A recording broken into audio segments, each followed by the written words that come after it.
मिळतं. त्याच्या दुसऱ्याच दिवशी पाचगणीमध्ये सुद्धा 45 किलोचं कोकेन मिळतं. कारवाई काहीच झाली नाही. हे सगळं नेमकं कुठून झालं, काय झालं याची कल्पना नाही. आता जरा मूळ मुद्दा, प्रकाश शिंदे नेमके कोण? प्रकाश शिंदे असं सांगतायत की माझा या सगळ्या प्रकरणाशी संबंध नाही. तुमचा संबंध नाही, चला मी 1 मिनिटासाठी मान्य करते. मग बॅकवॉटर मधलं बांधकाम करू कसं काय दिलं? जे शंभूराज देसाई माझ्याबद्दल फार केसेसची भाषा करत होते, ते शंभूराज देसाई आता कुठल्या बिळात लपलेले आहेत? शंभूराज देसाईंनी कोणती माहिती घेतली, ती माहिती अजूनही पत्रकारांच्या समोर आणि माध्यमांच्या समोर का आणली नाही? शंभूराज देसाई ही गोष्ट का सांगत नाहीयेत की नेमका तो 1200 मीटरचा सिमेंटचा रस्ता कुणासाठी बांधला होता? रस्ता बांधण्यासाठी जमीन अधिगृहीत केली होती का? जमीन अधिगृहीत केली तर ती कोणी अधिगृहीत केली होती? याबद्दल शंभूराज देसाई कमालीची गुप्तता बाळगतात. जर ही प्रॉपर्टी उपमुख्यमंत्र्यांच्या भावाची नाही आणि कोणीतरी एका क्ष माणसाची आहे, तर तो क्ष माणूस असा इतका भारी आहे का की पालकमंत्री शंभूराज देसाई सुद्धा कारवाई करायला घाबरतात? शंभूराज देसाई अजून कचरतात का बरं? हे सरळ सरळ अनाधिकृत बांधकाम आहे, जी 7/12 त्या दिवशी प्रकाश शिंदे यांनी दाखवली. ती 7/12 दाखवताना त्यांनी सर्वे नंबर 17 मधली 7/12 दाखवली. मात्र जे बांधकाम आहे ते सर्वे नंबर 13B मधलं बांधकाम आहे. 13B ची जी सगळी मिळकत आहे, ती सगळीच्या सगळी मिळकत ही कोयनाची मिळकत आहे. म्हणजे ही सरकारी मालमत्ता आहे. जर ती सरकारी कोयना प्रकल्पाची मिळकत जमीन असेल तर या जमिनीवर बांधकाम करण्याची परवानगी कुणी दिली, हा प्रश्न आपण आधी विचारला होता, परत एकदा विचारतोय. ते याच्यासाठी की शंभूराज देसाईंच्या सारखी माणसं जी अत्यंत बोलघेवडेपणा करतात, जी फार मोठमोठ्या गप्पा हाणतात, मात्र पालकमंत्री म्हणून ती झिरो असतात. मी मागेही म्हटलं की पालकमंत्री म्हणून शंभूराज देसाई हे ढ आहेत. कारण पालकमंत्र्याला कळलं पाहिजे आपल्या जिल्ह्यामध्ये नेमकं काय काय आहे. जर त्यांच्या जिल्ह्यामध्ये 105 TMC क्षमतेचं धरण आहे, तर या धरणामध्ये बांधकाम कसं अवैध झालं यावरती त्यांनी का बरं अजूनही तोंड उघडलेलं नाही? ओंकार डिगे बघा, शाहरुख खानच्या पोराच्या प्रकरणामध्ये लगेच आर्यन खानला अरेस्ट झाली, आजूबाजूची लोक पण ताब्यात घेतली, पत्रकार परिषदा आणि सगळा त्याची मीडिया ट्रायल झाली. परंतु 115 कोटीचं ड्रग्ज मिळाल्यानंतरही जो स्पॉटला माणूस आहे ओंकार डिगे, त्याला अजूनही ताब्यात घेतलं नाही.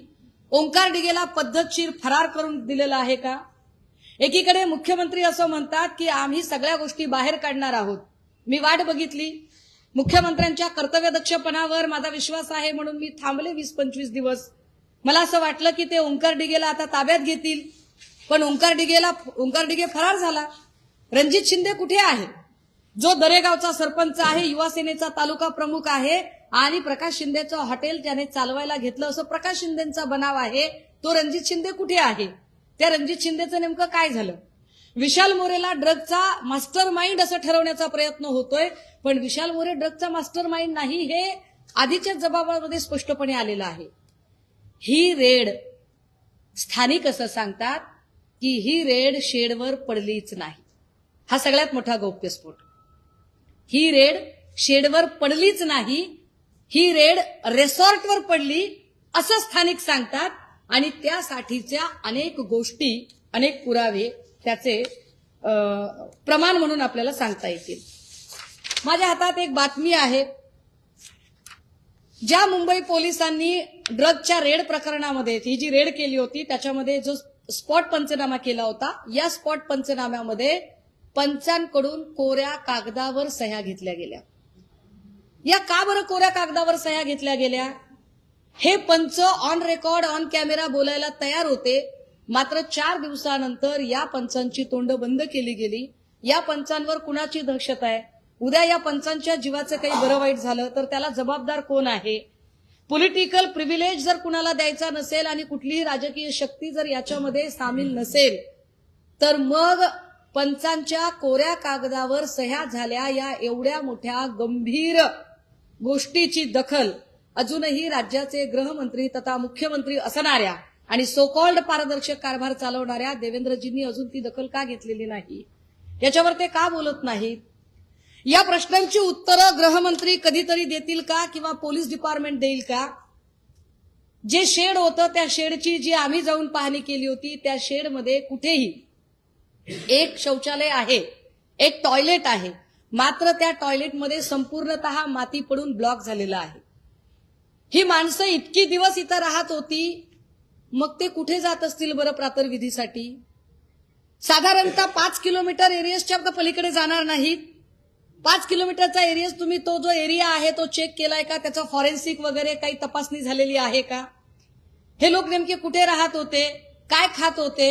कारण तिथे कुठेही चूल नाहीये, गॅस नाहीये, शेगडी नाहीये, पंचनाम्यात तशी नोंद नाहीये. याचा स्पष्ट अर्थ आहे की ही माणसं रिसॉर्टमध्येच राहत होती.